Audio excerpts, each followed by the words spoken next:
L'Arabie saoudite est le plus grand pays arabe du Moyen-Orient. Il est le lieu de naissance du prophète Mahomet et de la religion islamique. Après le mois sacré du Ramadan, quatrième pilier de l'islam, tout musulman se doit d'accomplir, s'il en a les moyens, le Hajj, autrement dit le pèlerinage à la Mecque, cinquième pilier de l'islam. Cette année, plus de 2 millions de pèlerins représentant 120 pays se sont déplacés sur les traces du dernier prophète. Alors quels sont, une fois sur place, les pièges à éviter, les rites à observer, puis surtout, quelles sont les émotions qui attendent les pèlerins? Pour vous éclairer, voici les lumières du pèlerinage. Les images sont signées Mustapha Bohan.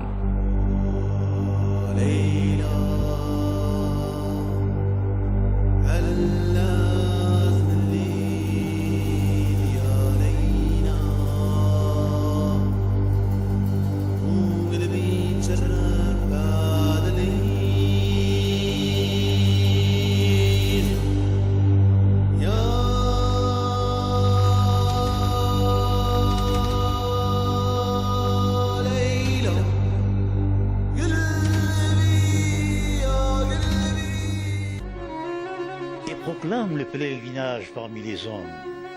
Ils viendront vers toi, à pied et à dos de chameau. La Mecque, l'une des deux villes saintes de l'islam avec Médine. C'est ici que naquit le dernier prophète Mahomet vers 571. La cité abrite le symbole le plus fort, le plus sacré pour un peu plus d'1 milliard de musulmans dans le monde, la Kaaba, appelée aussi Maison de Dieu.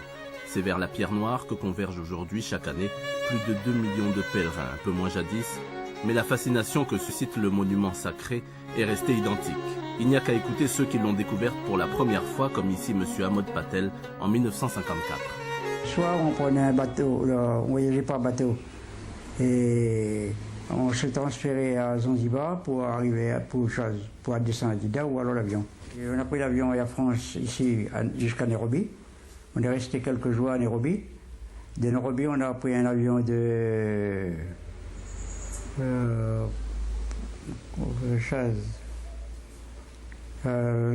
Nairobi, on a pris un autre avion pour Asmara, en Éthiopie. D'accord. Ethiopian Airlines. Bon, on est resté 2 ou 3 jours à Asmara. Et après, c'est un avion de Saudi Airlines qui nous a pris emmené à Jeddah. Ce qui fait qu'en tout, il fallait compter combien? Il a fait au moins une 8aine de jours avant d'arriver à Jeddah. Le seul fait le regard sur la Kaaba, c'est déjà la plus grande chose. Si vous voulez le repas, autant de confort, payez sur votre proposition. Ça dépend de vous. Nous sommes ici à Saint-Denis, dans un madrasat, autrement dit, dans une école coranique située au cœur du chef-lieu. Tous ces gens, certains pour la première fois, vont partir à la Mecque pour y accomplir le pèlerinage, moment capital dans la vie de tout musulman. Pour Ibrahim Afedji, ce voyage sacré n'a plus de secret, justement. En effet, voilà près de 20 ans qu'il organise, comme on dit, des charters pour la Mecque. Il fait partager ici son expérience aux futurs pèlerins, afin de leur éviter toute mauvaise surprise, afin de bien les préparer psychologiquement. On voyait qu'à chaque fois, quand les pèlerins retournent, ils avaient pas mal de problèmes de ce langage. Il y avait quand on entendait les anecdotes, c'est là que m'est venue l'idée en 1983. Il m'est venu à l'idée, je me suis dit, puisque dans le monde entier, il y a des packages, on organise des packages pour les touristes, etc., pourquoi ne pas essayer d'essayer de faire des groupes pour l'Arabie Saoudite également? Pourquoi pas? C'est là que j'ai commencé à faire mon premier groupe de Umrah en janvier 1984. Et alhamdulillah, il y a eu, sur mon premier voyage, il y a eu 49 personnes. Aujourd'hui, à La Réunion, ils sont un peu plus de 200 à voyager ainsi sur les traces du prophète pour le Hajj, pour le pèlerinage. Chaque année, d'une manière générale, le nombre de pèlerins lui augmente.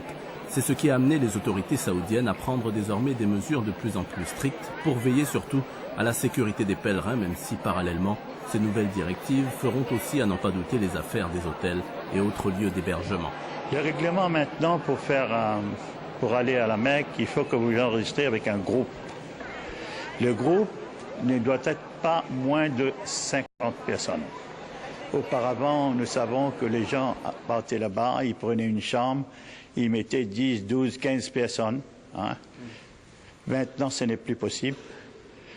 Et d'après le nouveau règlement, il n'y a plus de matelas, par question de sécurité. L'islam recommande à tout musulman de faire le Hajj, 5e pilier de la religion, au moins une fois dans sa vie. Il incombe alors aux pèlerins de pourvoir non seulement aux frais de leur voyage, mais encore aux dépenses de leur famille jusqu'à leur retour. Cette année, la plus forte délégation, comme chaque année, aura été celle de l'Indonésie avec 200 000 fidèles qui ont fait le déplacement. Quoi de plus normal, l'Indonésie étant le plus grand pays musulman au monde. Khalid, lui, n'a pas encore 30 ans. En compagnie de son épouse, il s'en va effectuer pour la première fois le pèlerinage à la Mecque. C'est la première fois qu'on fera donc le Hajj, mon épouse et moi-même. Et afin de le réaliser, justement, donc, il y a une certaine préparation à mettre en œuvre. Il y a la préparation physique et la préparation spirituelle. Bon, d'une part, donc, il y a la préparation physique. Alhamdulillah, j'ai la chance d'être encore jeune et en bonne santé. Alors, ce qui facilite cette étape-là. Et d'autre part, donc, il y a la préparation spirituelle, donc, qui s'impose à travers les différents livres, à travers les différentes réunions et également les conseils des anciens. Même chose ici pour Mustapha, 23 ans, assis 2 rangées plus loin. Par la grâce de Dieu, je possède encore tous mes moyens physiques de le faire, de faire le pèlerinage. Et donc j'ai pas eu grand chose à préparer au niveau physique. Mais ça se passe plus au niveau psychologique puisque on doit se renseigner sur la façon d'accomplir le Hajj. Comment réaliser un Hajj qui sera, par la grâce de Dieu, après accepté par Dieu en fait. Pourquoi je ne suis pas parti plus tôt? Ben, déjà, je pense que le côté financier, c'est quelque chose de... Il faut avoir les moyens financiers de faire le Hajj, de faire le pèlerinage. Mais surtout, la plus grosse raison, je pense que c'est Dieu n'avait pas décidé encore que je vienne lui rendre visite dans sa maison à Makkah, voir la Kaaba, et à Madina aussi, les deux grandes villes saintes de l'Arabie Saoudite. Les visiteurs atterrissent à Jeddah, à l'aéroport du roi Abdulaziz, où un terminal exclusivement réservé aux pèlerins a été aménagé. C'est la cité du Hajj. Première vision, premières images, l'Arabie Saoudite continue d'apprivoiser son désert, de bousculer les collines, d'aplatir les montagnes.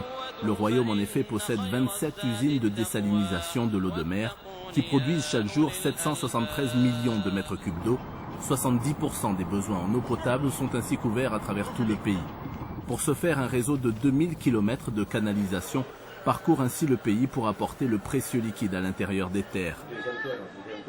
Au moment où ils pénètrent dans la ville sainte, tous les pèlerins se doivent de porter le khiram, autrement dit la tenue du pèlerin, composée de 2 tissus, de 2 linges blancs. Il ne doit pas exister de sentiment de disparité, ni entre races, ni entre riches et pauvres.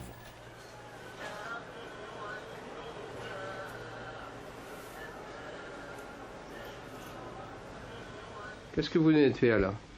Donc là, on vient d'accomplir les 2 rakat nafil pour porter l'ihram. Et on va faire maintenant le niyat de Hajj Tamattu en lisant le tasbiha. Rabbayk Allahumma rabbayk, rabbayk la sharika laka rabbayk, innal hamda wa ni'mata laka wal mulk, la sharika lak, rabbayk Allahumma rabbayk.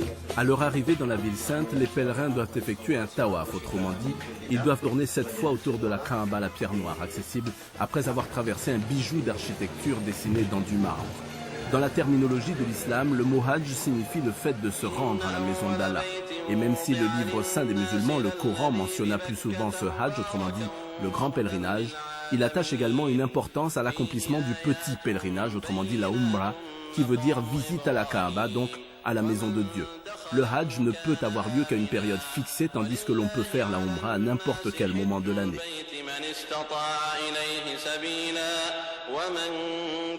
Le premier rite accompli, c'est le passage obligé pour les hommes chez le coiffeur, tout juste sur l'esplanade devant l'entrée de la grande mosquée. C'est là que se situe le salon de Ghulam. Voici 11 ans qu'il entretient cette vieille tradition aux portes de la mosquée sacrée. Tout comme l'essentiel des petits travailleurs à la Mecque, Ghulam est étranger d'origine indienne. Avec la période du Ramadan, celle du pèlerinage constitue la meilleure saison et donc l'essentiel de notre recette annuelle. Pour faire face aux demandes sans cesse croissantes chaque année, la Chambre de commerce et d'industrie de la Mecque a prévu 25 à 30% d'augmentation des services d'hôtellerie et près de 80 hôtels et immeubles supplémentaires sont d'ores et déjà prêts pour la prochaine édition. Mais le souci majeur des autorités du royaume, c'est d'arriver à canaliser les 2 millions de pèlerins qui débarquent chaque année. C'est aussi le souci majeur du consulat de France à Djeddah. Nous souhaitons être le plus proche possible des Français qui se rendent à la Mecque et à Médine pour effectuer le rite du pèlerinage et pouvoir leur apporter une assistance consulaire de proximité, je dirais, en cas de difficulté. Nos compatriotes qui viennent effectuer l'un des rites principaux de l'islam, je crois qu'il y en a en gros 6 à 7 000 pour le grand pèlerinage, et puis tout au long de l'année pour le petit pèlerinage, je crois qu'il faut ajouter à peu près la même chose, entre 4, 5, 6 000 Français.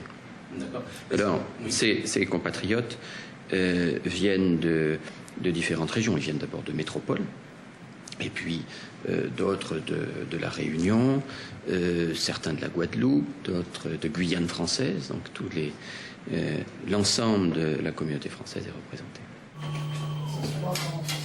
Pour faciliter les choses, depuis 2 ans, le consulat a décidé d'apporter une assistance de proximité pour les ressortissants français à la Mecque ou à Médine. Un agent est spécialement dépêché sur place au moment du pèlerinage par le ministère français des Affaires étrangères. Son rôle, mieux connaître les lieux, les zones d'installation où sont descendus les pèlerins français et fournir la première assistance consulaire lorsque le cas se pose.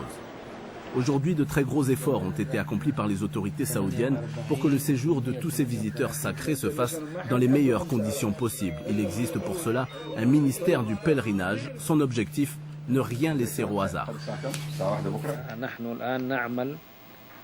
Notre souci numéro 1, c'est de développer et de déployer le maximum d'efforts pour que les pèlerins puissent se concentrer uniquement sur leur pèlerinage, sans problème.